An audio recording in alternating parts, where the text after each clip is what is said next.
Esse aqui é um projeto sumamente bonito, necessário para Baby Beach. Baby Beach é um lugar que eu guardo visitar mais shopping mesmo. Door de tour nos local, mas seguro.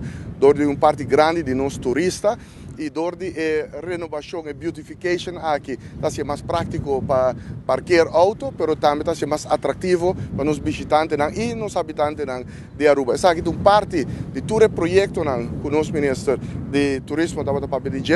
Já para os últimos 4 anos, a gabinete Mike Eyman 1 a começar a trazer o projeto de sua totalidade para a inteira parte de Aruba, mas seguro é parte de Aruba preparando para nos chegar na fase que nós estamos agora, que me pode dizer a promessa de história, que a parte pariba de nossa isla tem tantíssimo atenção for um ministro de turismo, tenho agradecido para esse colega, sobre turismo.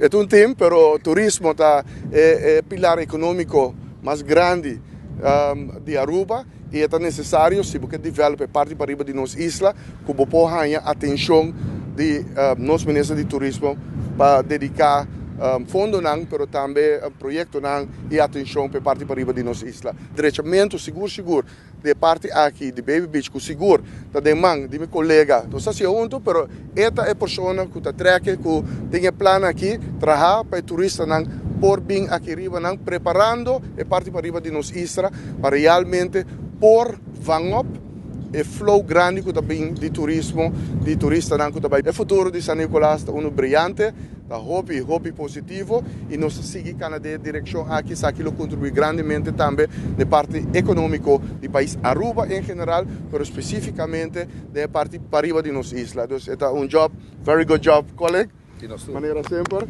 Sim, está team tem o gabinete aqui, aqui está a situação do gabinete Mike Eyman 1, gabinete Mike Eyman 2, nós seguimos que trabalhando, pois nós sabemos também, não sei se hobby trabalho, não sabemos bom trabalho, mas não sabemos que ainda falta hobby, essa aqui está onde o projeto que nós sabemos que ainda falta, nós sabemos de execução e falta hobby mais que nós seguimos trabalhando.